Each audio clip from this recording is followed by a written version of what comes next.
Good evening and welcome to Ace Podcast Nation and to the series I'm doing on mental health.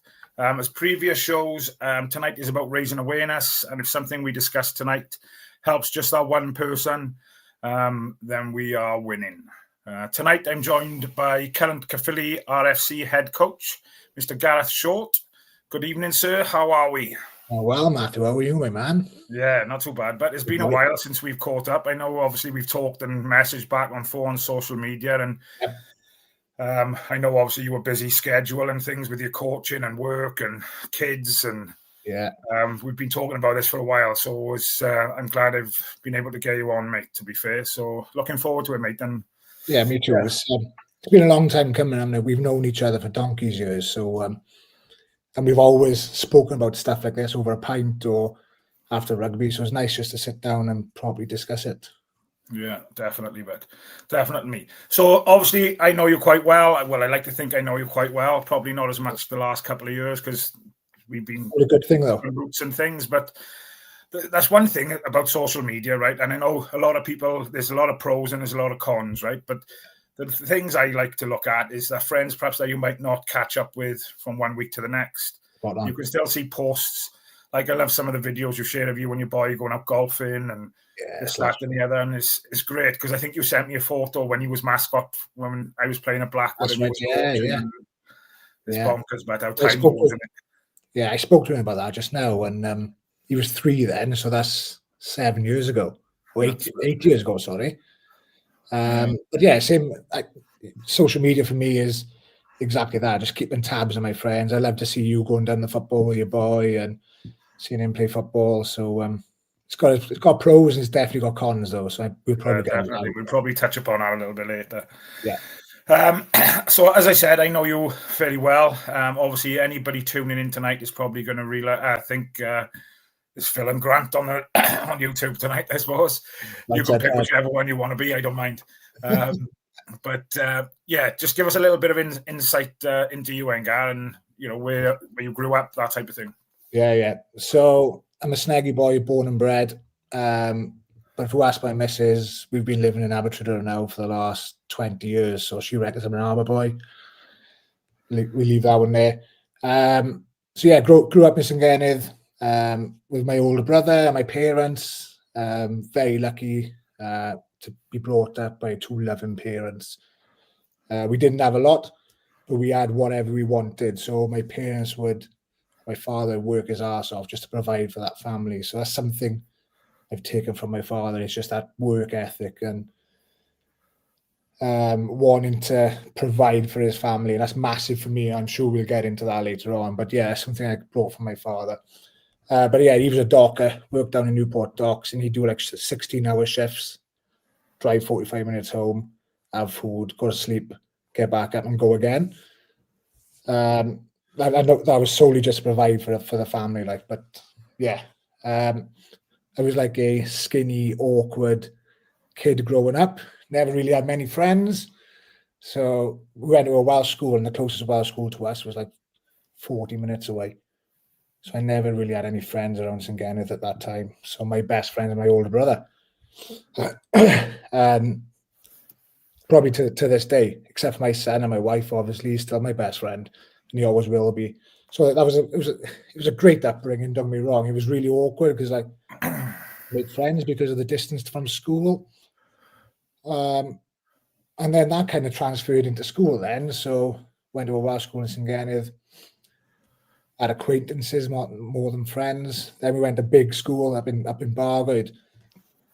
And when we went to Bargoed then, I found it really difficult to make friends. Like I said, I was really awkward, struggled to speak to people.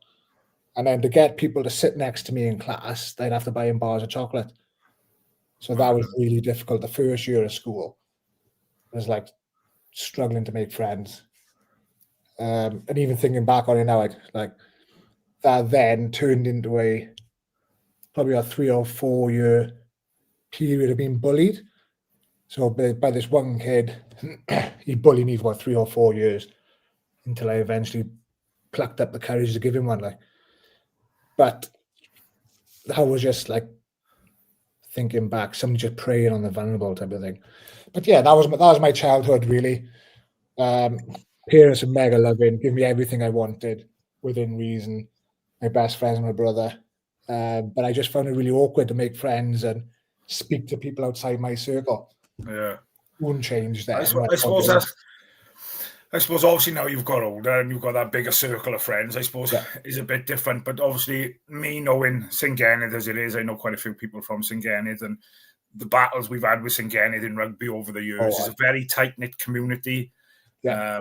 And I wanted to bring this up a little bit later because you've probably grown up in St Gennydd where everybody perhaps is a little bit tougher maybe, or like I said, they're so close-knit. I remember playing in games, and this is no respect to St Gennydd, they might have not had a great rugby team, but if you played at St Gennydd, the 9 times out of 10, they didn't want to play rugby anyway. They just there to intimidate you, and you could put 70 points on them at your own ground. Go to St Gennydd, it's a different kettle of fish. And I think, do you think obviously the mining disaster and obviously everything that happened there brought that community so much tighter together? Oh, massively, yeah. So people always say like you would never move to St Gennydd, but you would never move out of there.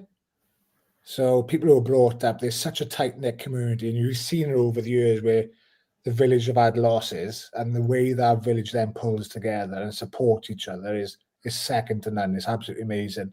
And yeah, that translates onto the rugby pitch then. So I played for St Gennydd for years, and like we got promoted 2 years in a trot. We won the cup. Now, what, like you said, we wasn't the best team, but we would literally die for each other on that pitch.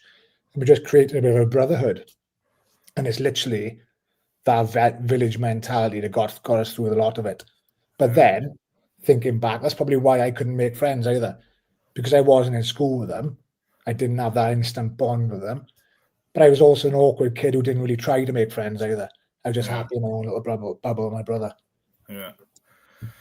Going back to being that tight-knit community, and you come from Sneggy and you kind of get tarred with that brush that is, you're a bit tougher than that. Do you think that made it harder for you to open up about your struggles and things? Yeah, massively, yeah. Because like, I'm not. The community these days is completely different, and I'd like to think the world is completely different these days, and people not find it easier, but it's more accepted for you to open up about your feelings. Back in those days, it was never spoken about. No. You never spoken about your mental health or your feelings at all. But say, for example, you twist your ankle or broke your arm, I was happy enough to talk about that. So what's the difference between having a physical injury compared to a mental injury? But like that's where I'm hoping the world has changed or is changing. But yeah, it's the stigma in it, I suppose. The stigma around it, massively. Yeah. Well, like we say about the mining disasters, but we had 12-year-old kids down the mine who died. So like, as we was growing up, we was probably thinking, who are we to moan when we was in school and enjoying life instead of be working down that mine? So it is a difficult one. It is. Yeah, definitely. So I want to, obviously, I don't want to go too far back, but I suppose that's what we're here for, really, is for you to tell your story. So, I hope it doesn't bring up any nightmares for you. I think you're big enough and ugly enough now to be able to deal with it anyway. But so half my nightmares involve you, mind. We won't go into that, but we'll keep that for another podcast. Rugby, I bet. So looking back, Engar, when did you first realize you had, mental health issues, Beth? Do you know what? When you messaged me about this podcast, and I thought, right, I'm going to write everything down, like all the struggles I've ever been through. Let's just jot them all down and see what I've actually been through. And like, it probably made me realize that when I was getting bullied when I was 11, 12, or 13, that was probably the first time I ever thought about mental health. I didn't actually know what I was suffering from. I didn't know how to fix it. But I knew, like, I come home from school every day and I'd be sad. I wouldn't be myself. I do things to try and please other people, to try and make myself fit in.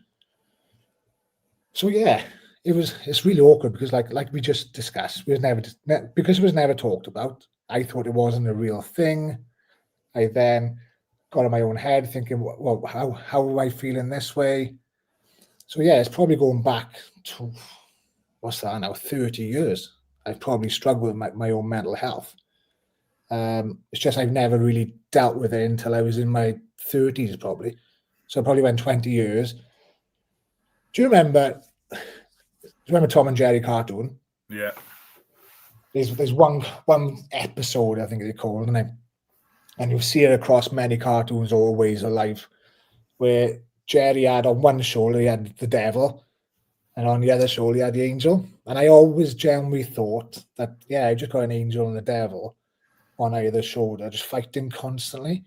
And that's how I dealt with it. Just like, oh, that angel's winning today, or the devil's winning. And I just kind of brushed it off. I just thought it was a norm. I thought everybody was feeling that way. But unfortunately, go on, sorry, but this was just purely from how this one person would make me feel. And the weird part about it is now, I think 20 years later, I ended up going to his wedding. I was invited to his wedding, which was really awkward. But yeah, just people make mistakes then, people move on. So yeah, but it did define me for a while, to be honest. Yeah, it's mad how things can take that turn, like you said. But and fair play to you for going. If it was me, was it a difficult decision you had to make to go? Do you think? Nah, he said he was free wine on the table, so I was there. Like, no, I was Jeremy now, yeah. So my wife was friendly with his wife, so we kind of had to go. But I was sat here thinking, you're being fake here. You're here and you don't want to be here. But then I kind of like learned just to accept it and kind of like forgive him. Just go, he made a mistake. Yeah, it was a 3-year mistake. But everybody makes mistakes in life. And looking back now, would I change it? Probably not, because that's defined me. That's made me learn more about myself and made me a little bit more resilient as well. Yeah, fair play to you, buddy. Fair play. So what type of coping mechanisms do you have in place now if you feel your mental health is maybe struggling? Do you have days where you're still not 100% and stuff? Oh, but if you said to me right now, how are you? I probably couldn't answer. Because like, same for everybody, right? Life is tough. It is. And like the way I try and manage it is as long as I have more good days than bad days, I'm kind of winning. But there's no real set structure to it either. So I won't have like, it's typical, isn't it? You have a Saturday and Sunday, you should feel good. Monday, then you go back to work, you might feel a bit shit. And then you start going up through the week and start dropping. I wish it was like that, but it's not. So there's no real pattern to it. But yeah, my coping mechanisms is I love the gym. So I'll be in the gym 4 or 5 days a week. And if I don't go there, then that's going to have a negative impact on my mental health. So, and it's 100% not the right way. So I'm not telling your viewers or the people listening to this to do it this way, but I go to the gym to like exercise demons. Literally, I go there to punish myself just to make sure those demons don't come to the front of my head. And it's not the right way to do it at all. So don't go there just to punish yourself, but that's the way I do it. Yeah. And like, yeah, I'll probably hate that session. But once I leave, I feel like not a new man. Are you an early morning person in the gym or? In an ideal world, I would be, but I'm out of the house by 5:30 every morning for work. So yeah, I can't do early mornings. I'm there about 12 o'clock, 1 o'clock in the afternoon, which is quite nice. The gym is normally dead anyway, so I do whatever I want. But yeah, that's a massive part. So if it's either going to the gym or I'll hit the road and I'll just run. So what I like about the running is just it's me and that pavement. And like sometimes I'll run with music on, sometimes I'll just run just me and my thoughts. And there's no set structure to it. So as long as I'm again hurt to myself, which is not the right way to do it, I get it, but it works for me. Yeah. So when you talk about going to the gym then, right? Yeah. Do you just go in the gym and it's whatever you feel like, or have you got a structure? Right, I'm going to the gym this morning. I know what I'm doing. I'm doing this and that. Yeah, I've got to be structured. So I'll always have set days and set routines. I'll always finish off with. So I'll go there and just do like uppers what on a Monday. I'll always finish off with some kind of cardio finisher as well. So in my head, the uppers is making me a better person, and then the cardio finisher is literally just exercising all the demons out of me, which is not the right way to do it.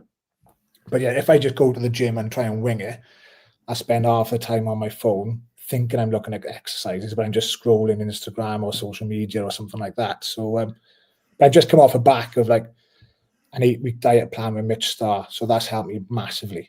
Massive. Just gives me accountability. I know what I'm doing. I can't let somebody else down, if that makes sense. I've got to do the right work in the gym. I've got to eat right. Otherwise, if I'm left to my own devices, yeah, I'll train as hard as I can, but I'll also be on my phone. You mentioned there about social media and things. Obviously, all the different platforms that are out there nowadays. And I know we talked right at the very beginning, the pros and cons, but I think they are a massive con when you're going through a tough time yourself. Yeah. Because at the end of the day, social media, 99% of the time, people are posting positive things. When you were in a bad place, I just found when I went through my struggles, it was a difficult thing to kind of go through, seeing everybody else is playing happy families type of thing. Yeah. And, you know, you were hiding under the duvet type of thing. Let's be honest, man. Social media is bullshit, right? People don't post the arguments they've had with their missus. They don't post that they've stood on a piece of fucking Lego and stuff like that. But they do post, oh, look at my fantastic life here. This is amazing. Every day is like this. It's all sunshine and rainbows. But unfortunately, everybody knows life is not that. Yes, but I do like we said earlier, the social media where I can keep not tabs on you, but I can see how you and your boy and your family are doing. So that's amazing. I love that side of it. But then please don't tell me that your life's amazing just because you put one picture up. Yeah, exactly. Because if I'm on a bad day, things like that will push me even further. Yeah. I'm thinking, hang on, no, that's not true. You're not being real there. But flip side, people might be doing it to make themselves feel better, to go, all right, I've got memory here of when life was good or when I was having fun with my son. I'll post that because I can keep looking back on that.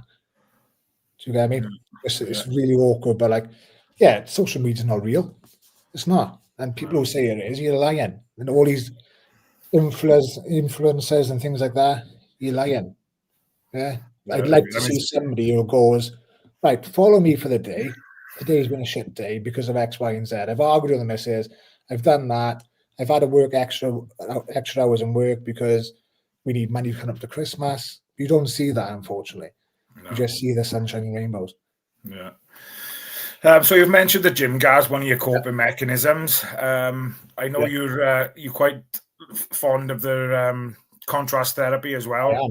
You visited a few different places here, mate. Talk to me a little bit about that as well, then, and what kind of benefits you get out of that. Yeah, so bit of a two-pronged thing, really.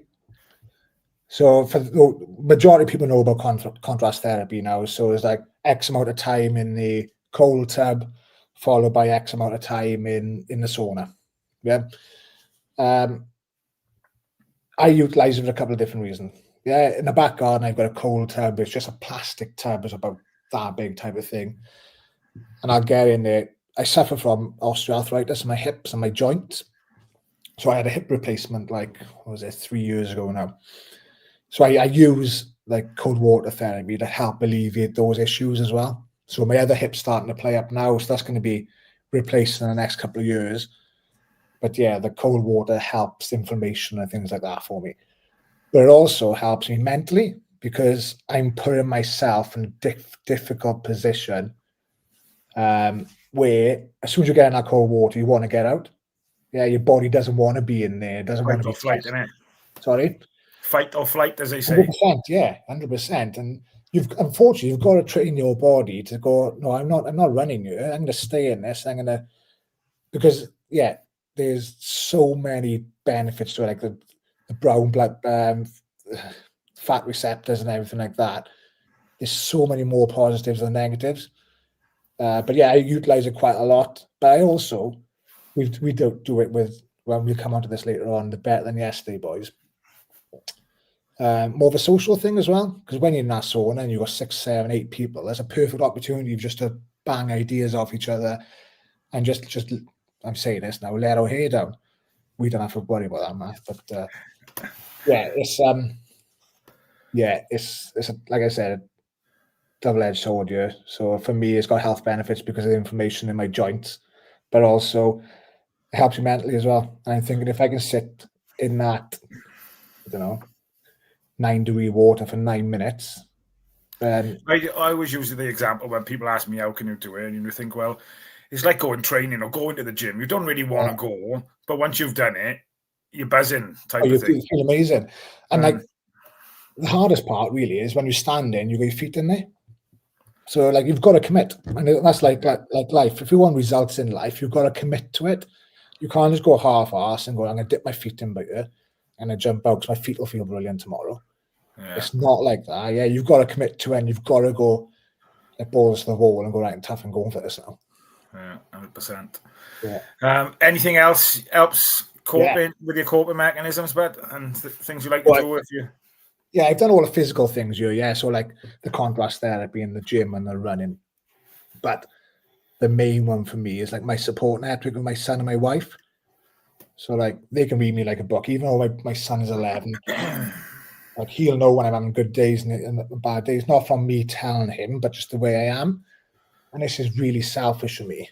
Like I try and do as much as I can, my son, right? Because I had a thought the other day, right?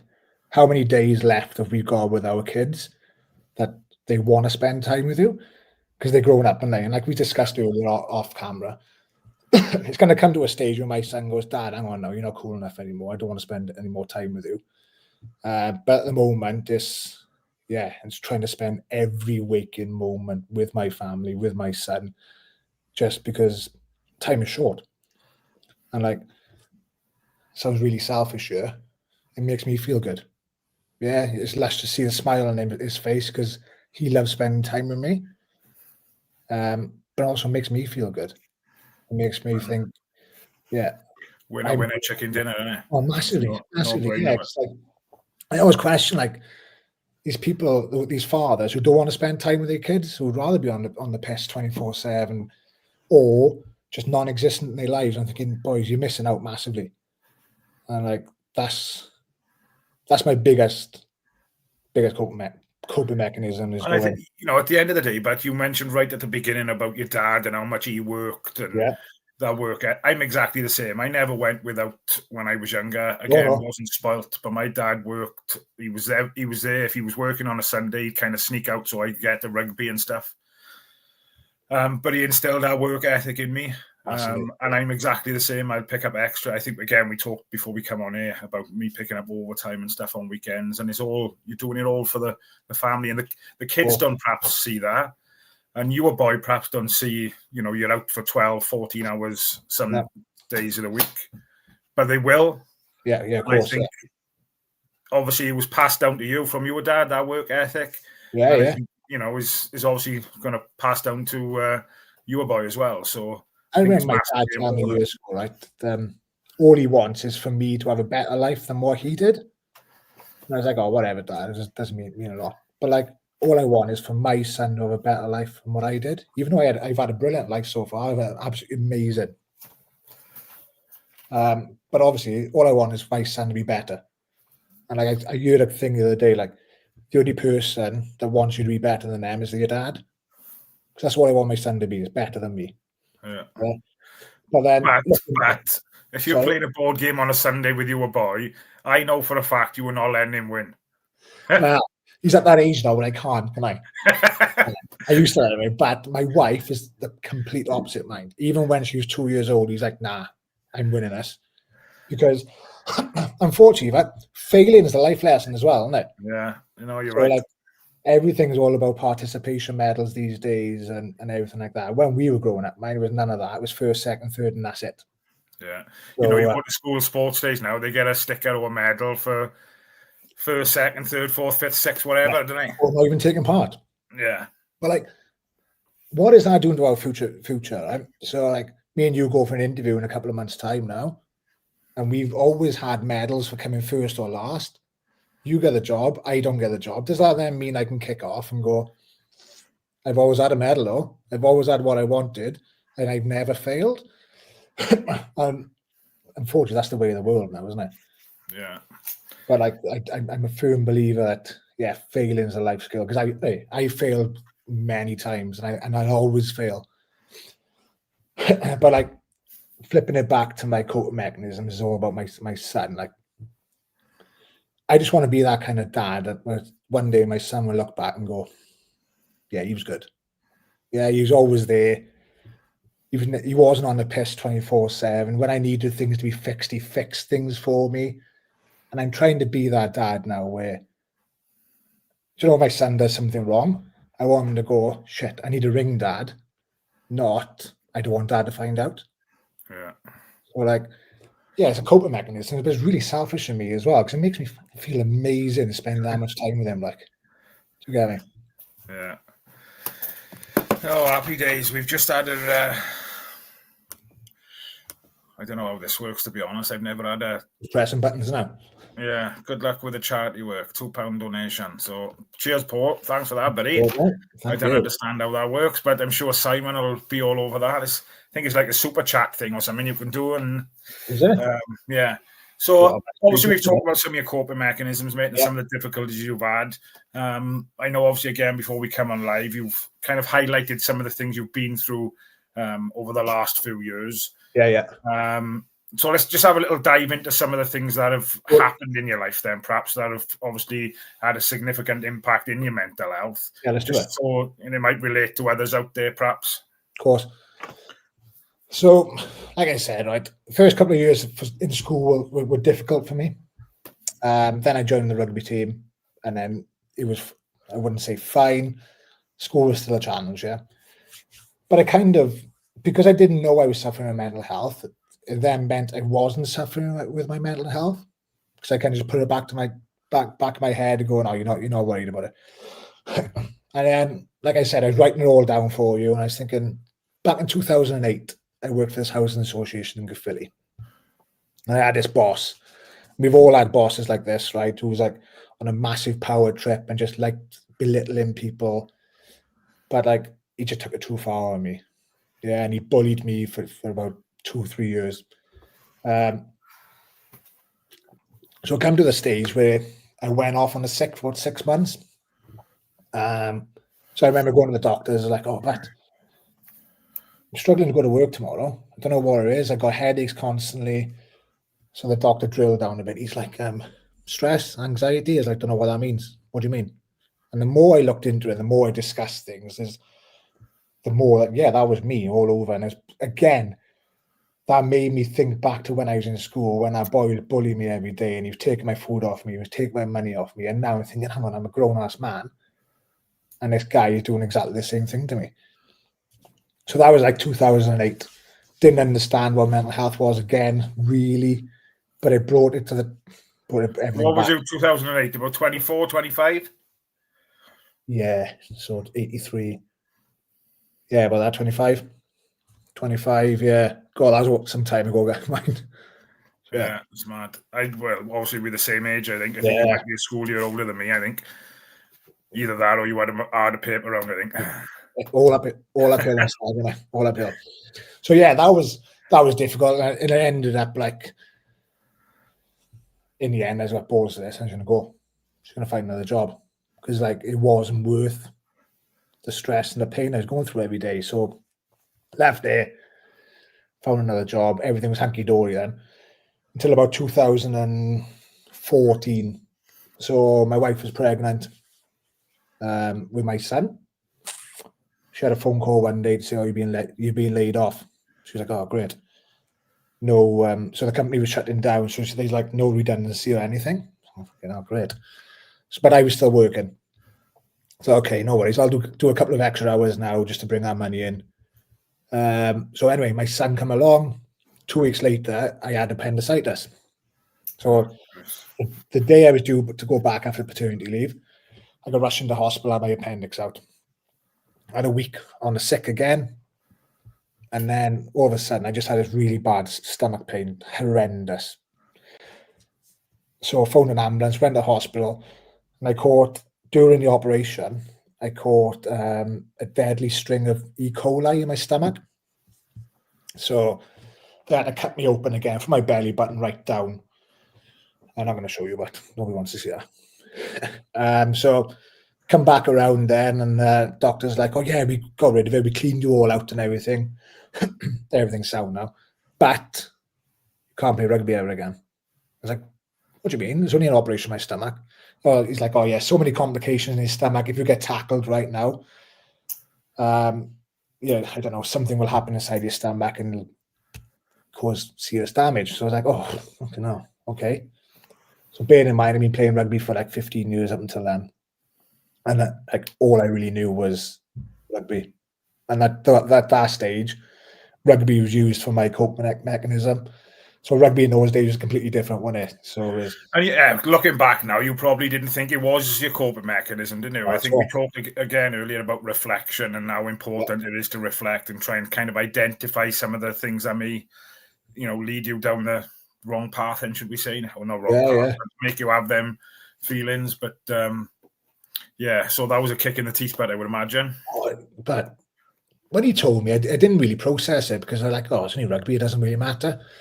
But I got released from hospital like 10 days later. And then when I walked outside, I'll never forget it to this day. I walked outside of that hospital, and that's when it hit me. It's like, I can't play rugby ever again. Like, what am I going to do on a Tuesday, on a Thursday, on a Saturday now? Because I'm not going to go shopping with the missus every Saturday. There's not a chance that's going to happen, type of thing. So that really hit me, right? So, great. Got home. I was on the sick end for 3 months. So bearing in mind, it was no statutory sick pay. So I didn't get anything. Mrs. had still been laid off. Yeah, she was now on maternity leave with no money at all.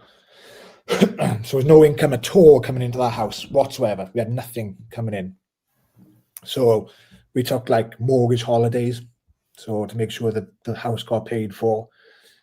Phoned the council about the council tax and everything like that. And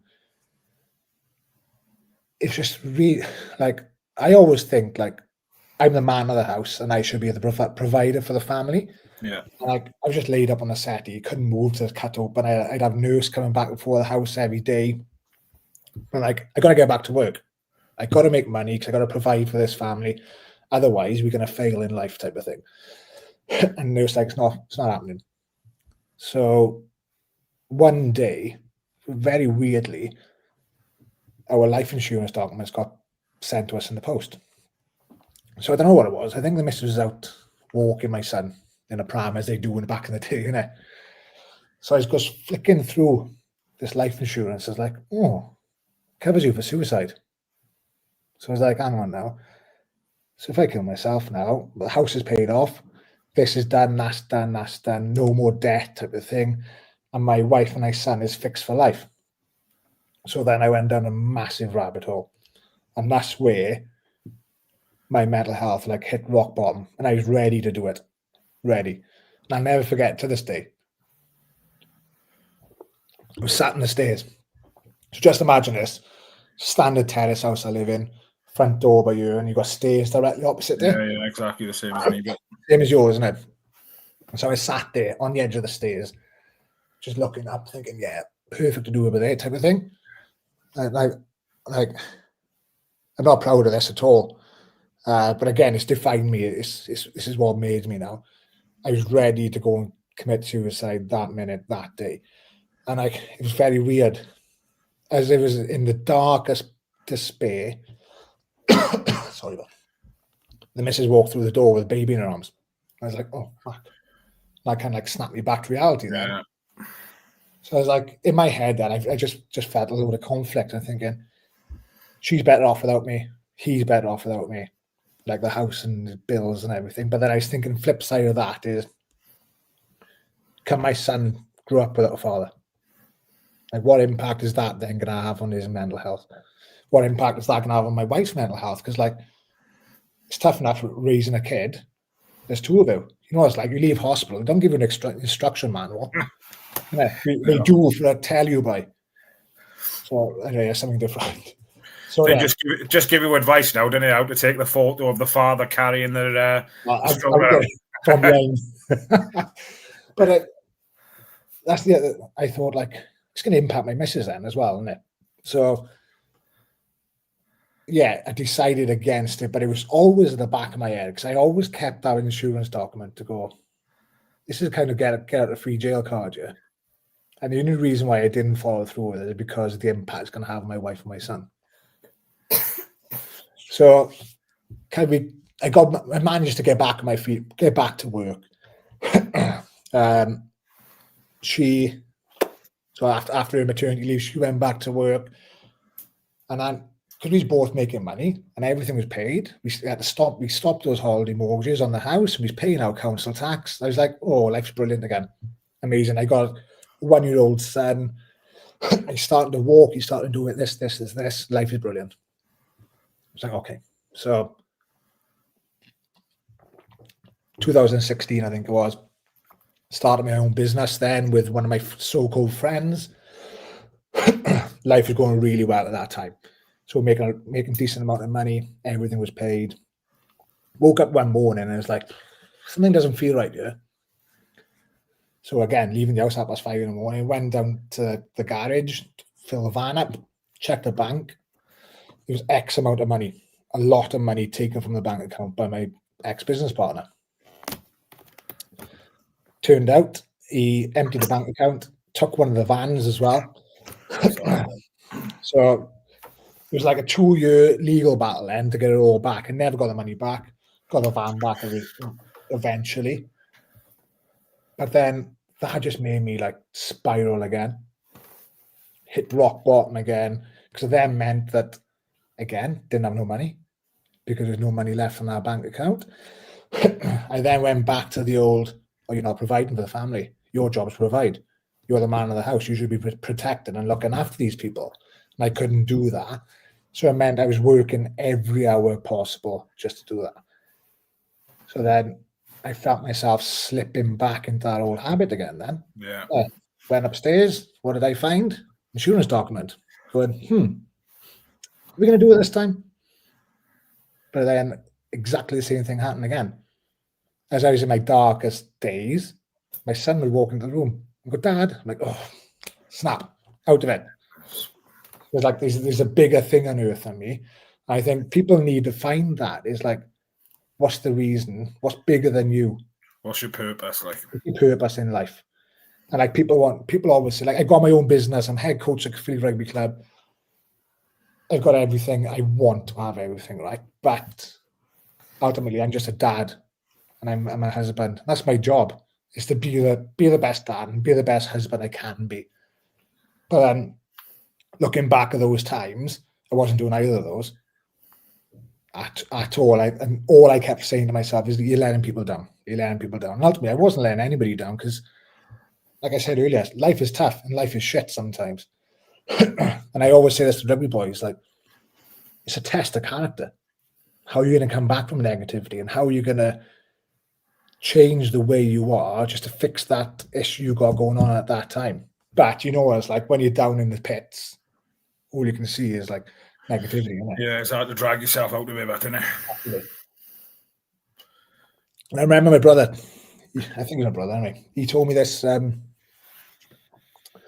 of like this quote, right? He's like, in your head, you've got a dark wolf, right? And this dark wolf is despair and is negativity. Yeah. And you've also got the light wolf, okay? And it's hope and positivity. My brother's like, they're both fighting constantly now.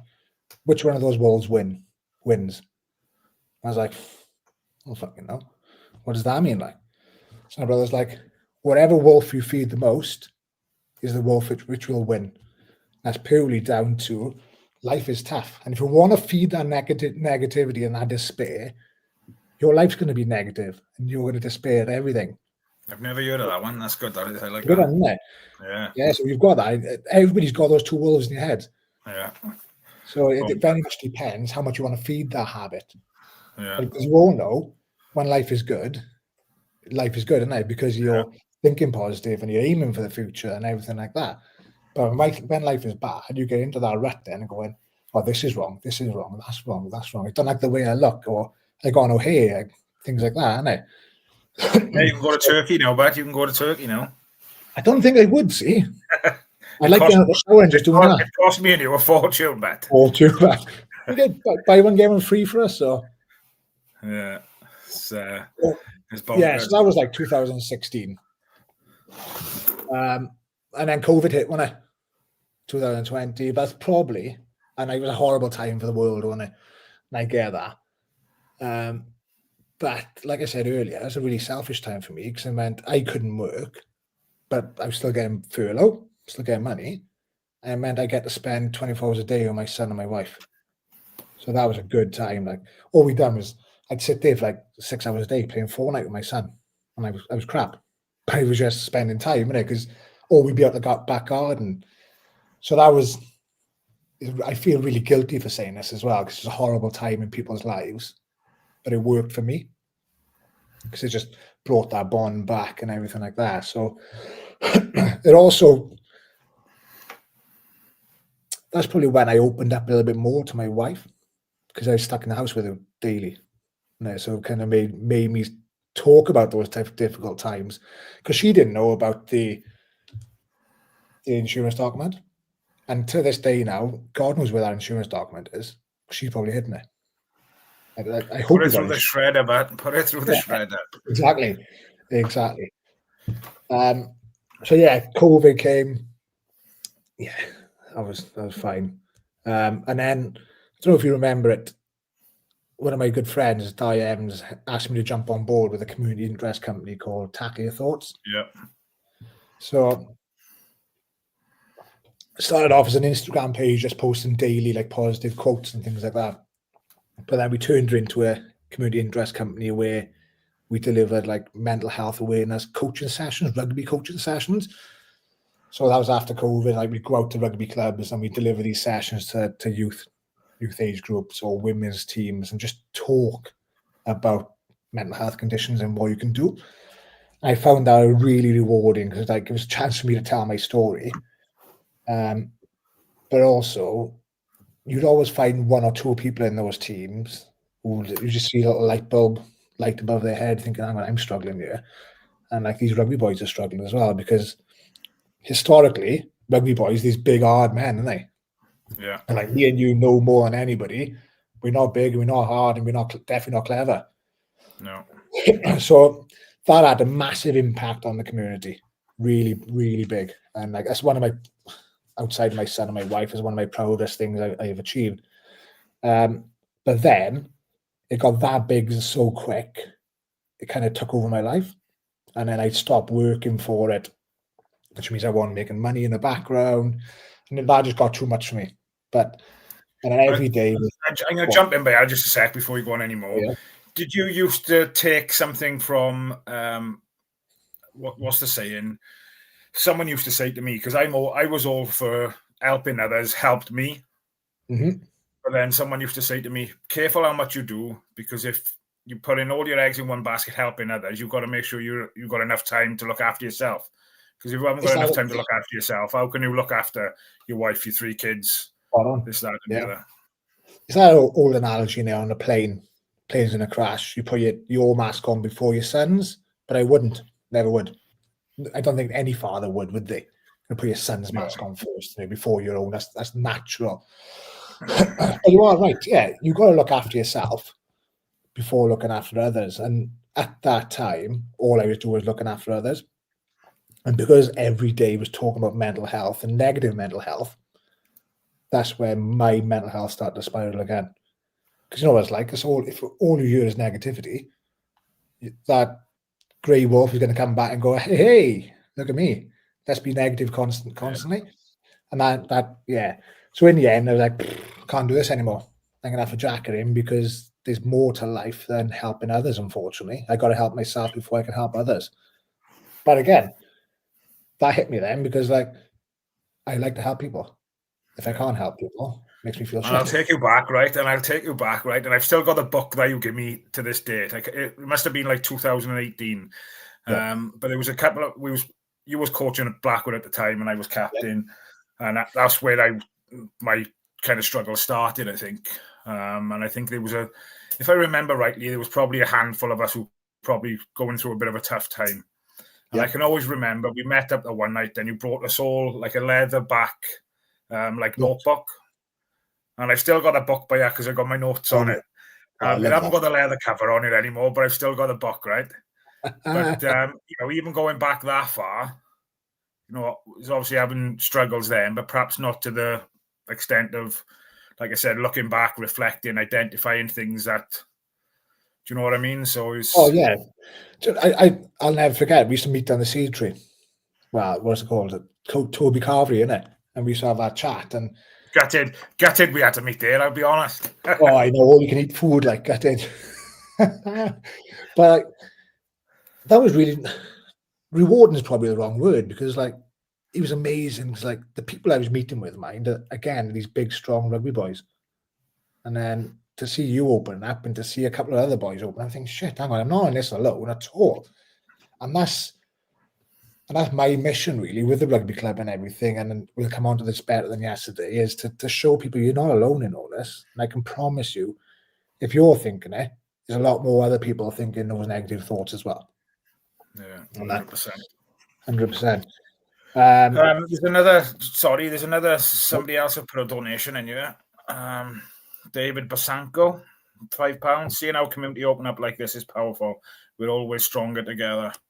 Never David. I think I know him. Thank you very much, friend. Sorry, but I jumped in and I didn't know if you wanted to say something. No, just talking about my timeline. Yeah. Yeah, so then... Sorry, let me jump back in there again then. So, obviously you said, was the new business 2016, you said? Yeah, 2016, so, At what point then did you start coaching after you obviously finished playing? So, I was really lucky because I finished my playing career, where there's career, isn't it? At Caerphilly. And then when I got back on my feet and went back to work and everything, Caerphilly offered me a coaching job down there straight away. So I jumped on board. I think it was like a defence coach and doing some analysis down there. And then one of my good friends, Chappie, he's quite high up in the Dragons. He got me involved with the Dragons 16s then. So it was literally where I thought I was going to struggle. I don't miss rugby. I don't miss getting smashed about because these kids these days are massive. In my head, I can still do it, but physically, I know I can't. But I miss like the changing rooms with the boys and the banter with the boys, and that was my biggest. I missed that the most. Like, and that's why the rugby club's so important, and you know as well as I do. When I was coaching like penalty youth, you're not only trying to make the boys better players on the field, but better players off the field as well, or better people off the field. And the rugby club and the environment of a rugby club is so important because it gives you so much. Spot on. And like when you're struggling, like you said, if you can reach out to one of your buddies, I was quite fortunate when I was going through mine that my social network was quite big, and I know I could go out and speak to people. There's so many people out there perhaps who haven't got that network. And that's what we're here for, to discuss. And if it can help one person, like I said, just go and talk to your buddy. Oh, massively, yeah. And like we are really, really lucky because you know what it's like in the rugby circle. If you turn up and they don't take the piss out of you, you know something is wrong. And like sometimes you just got to have a little bit of banter with the boys, and it fixes a lot of things. And that's what I missed in that couple of weeks I wasn't playing. It made me realize I don't miss rugby. I miss the banter with the boys and being in the changing rooms with the boys and have a bit of laugh and a joke. And then to be offered like a coaching role, even to this day, it ticks the box for me massively. So I went from there to the Dragons, coached age grades at the Dragons. Then I went up to Blackwood, and that's where I've known you forever, playing Snell, you got Smelter, and then you moved away, didn't you, when you come back. Yeah. But I went to Blackwood, and that's when I grew close to you, and that's because we're like-minded people, and like you're exactly the same as me. All you want to do is help people. Hence the reason why you're doing these podcasts. And you just said it yourself. If we can help one person, then we've won. So I think that's why we created such a good bond between us, and it's lovely to just keep in touch with you. So rugby is massive, isn't it? Yeah, 100%. Let's talk a little bit about rugby, and we'll finish off then with better than yesterday, then, right? So obviously you're head coach at Caerphilly at the moment, flying up near the top, but I think. Yeah. So got promoted last year. We was undefeated last year in the league and the cup, which was really nice. I think we're third at the moment, 4 points behind with 2 games in hand. So the boys have done well. the boys are dug in deep. They've trained really hard in the summer, and it's just a testament to the success. It's like they deserve everything they get at the moment. Fair play, fair play. So obviously going through your struggles and obviously being in rugby environments, do you think it's made you a better coach, Gareth? Oh, 100%. 100%. It's like, and you touched on it a little bit more just now. My job is not to coach better players. So my coaching philosophy is I won't make better rugby players, but I'll make better people. And it's across all walks of life. And I think it goes hand in hand, right?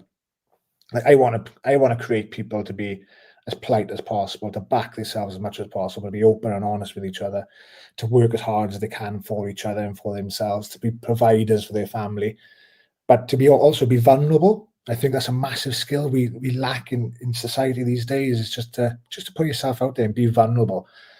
But yeah, I take all that into my coaching ability, then my coaching philosophy.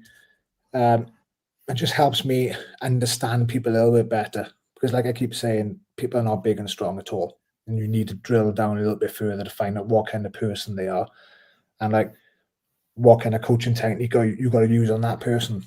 Because I'd love to say I treat everybody the same, but I don't, because not everybody's the same kind of person. So you've got to have a unique approach for everybody. And like my struggles with mental health has 100% molded me into a better coach and a better person. Happy days. Are Caerphilly on board with the mental health and awareness and things like that? Is there anything you do at Caerphilly to, try and... Yeah, so a couple of... I've always made a point to the boys to show that I'm there if they ever need me. But about 3-4 months ago, I delivered, which was really awkward. I delivered like a mental health workshop to my players. They didn't know it was coming. So we do analysis every Tuesday in the club. So I had them in the club and I delivered my story, like my struggles in the past, and then my coping strategies, and also what help is available.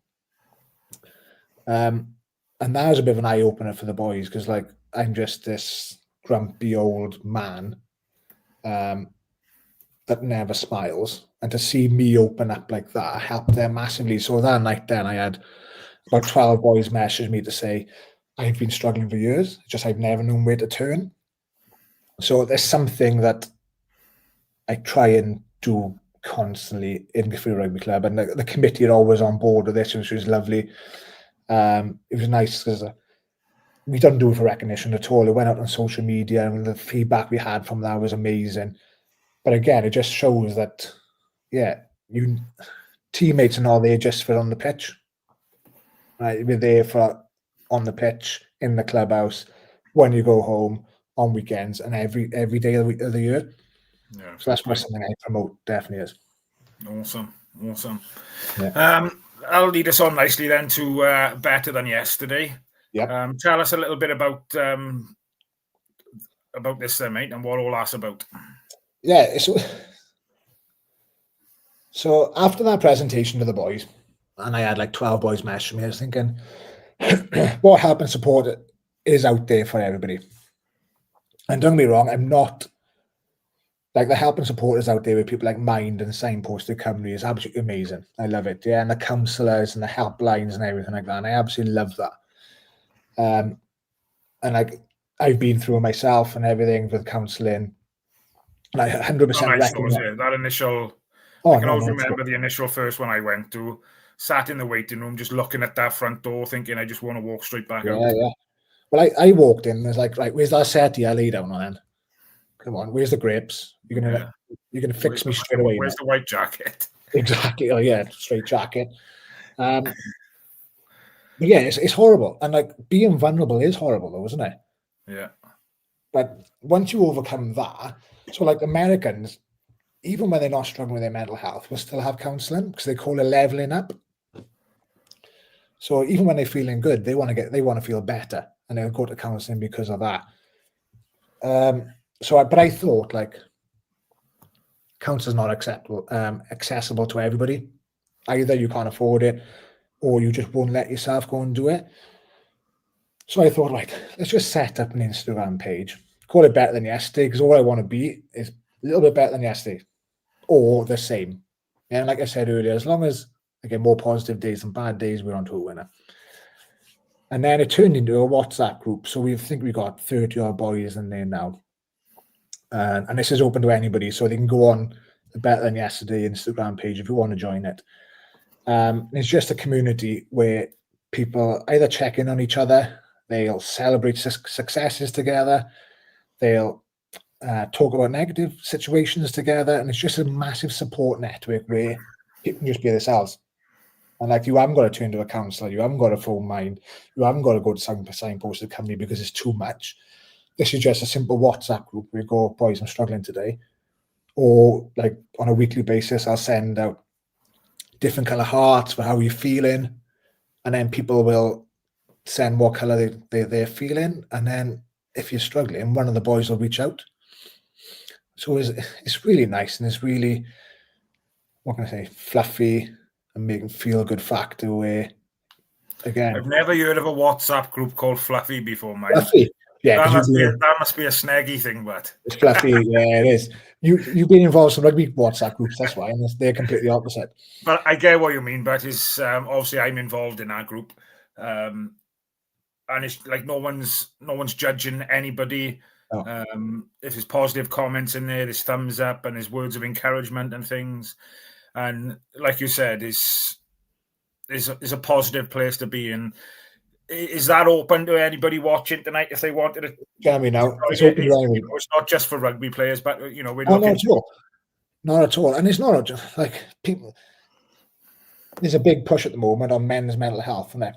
And my worry is like, is women's mental health kind of getting swept under the carpet like men's used to? So I think we need to raise the profile for mental health in general. So, and it's not like you said, so it's not just men, it's not just women, it's not just rugby players. I don't care who you are, where you're from. If you want to join that group, just jump in. Yeah. If you want to join the group, I'm going to put an email in the chat now. If anybody does want to join it, if you email me your number, and then I'll get you added into that group. Come on, bud. But yeah, it's like you can join the group and you haven't even got to talk in there. It's completely up to you. Yeah, and like you said, some people don't talk in there, do they? But there might be something in there that resonates with them. They're going through something similar. And some of the advice from others, then you might think, oh, actually, that might work for me as well. Exactly that. So and it's also, again, you're not alone. Yeah, you're not the only person in this world that's struggling. Because I went through that stage for donkey's years where I was the only person feeling this kind of pain daily. And yeah, the world's a big, bad place, but you're not alone, and we're going to tackle it together. Like, I will happily stand there holding your hands through the darkest days, and the rest of the boys or whoever's in that group will do exactly the same. Awesome. Right, we're coming up to the hour, buddy. So before we finish off, I think the internet is in and out at the moment, but there seems to be all right at the moment. Can you still see me? Yeah, unfortunately. What was I going to say? So obviously to finish us off, then, if there's somebody out there struggling at this moment in time, what kind of advice would you kind of give them back? I could go right, the easy one there. Oh, you're not alone. We're in this together. And that's just a cliche, really, isn't it? Because at that time, you do think you're in there alone. I got a question for you, mate, Matt, and we'll elaborate on that. Name some people, don't give me surnames now. Name some people you love. I can say my wife and my kids. Yeah. Yeah. My parents, my sisters. Perfect. Anybody else? People I work with, I suppose, is we're in a close team. Yeah. And obviously friends I've grown up with over the years, past players I've played with in the past. Like it. Be honest with me now. If I give you another 2 hours, how long would it take for you to say you love yourself? Yeah. You get it. You always say, I love my wife, I love my son, I love my family. But we talked about this earlier with the mask and everything. And we spend hours and days and years caring for everybody else, showing your family your love, your teammates. But really, do we ever go, I love myself? I'm proud of myself. I think my biggest advice is like practice self-love. Speak kindly to yourself, because like I'm the most negative person ever. But every now and then I'll praise myself and that'll make me feel amazing. I'll feel proud of myself. But I think people need to realize like you matter just as much as everybody else. Yeah. So just because you speak positive, I'll speak positive to you, Ange. I'm also going to start talking positively to myself as well. And majority of the time, that's going to help you push you in that right direction. Because, like, go back to that wolf story, you're either going to feed the dark wolf or you're going to feed the light wolf. Whatever wolf you feed is going to win. Awesome, but top man. Guy, short. Oh, I feel weird calling you Guy. I don't think I've ever called you Guy. I should have it straight in time. Yeah. So no, fair play. Short, it's been awesome catching up with you, but and it'll be obviously with the rugby season starting now. And you still involved in the rugby league next year as well, or? Yes, I'll still be there. So I'll have to be a penalty for that one, unfortunately. Yeah, it's all right, man. You love it. I love it. No, I do. No, let's sort something out, but we'll have a catch up. And like I said, it's been great getting involved. There's been a message going across the bottom of the screen. If there is anybody out there struggling, there's advice and contact numbers and email addresses there. In the chat, there's the email address. If you did want to join the Better Than Yesterday WhatsApp group, please send us an email with your telephone number and we can get you added on there. Short, just to finish off, but wish you and the family all the best. Have a great Christmas. Wish Caerphilly RFC all the best for the current season. I know you said you wanted to get promoted, I think, and take them up again for another year. You said that, didn't you, earlier? I'm also, I'm going to clip that as well, because I think that's the first time ever you've wished Caerphilly good luck. Mate, if you were in charge of it, I'd have run through a brick wall for you when he was at Blackwood, and you know that. You know that. Thank you very much, Brett. Whatever you're involved with, mate, I wish you all the success in the world. So, same to you, but it might be different if you took up a coaching role at Nelson, mine, but yeah, that would never happen. You haven't got to worry about that. No, but awesome, but appreciate it. Thank you very much. Well, thanks for your time, Bat. You take care. Yeah, you choose. Ta-ra, Bat. Ta-ra, Bat. Ta-ra.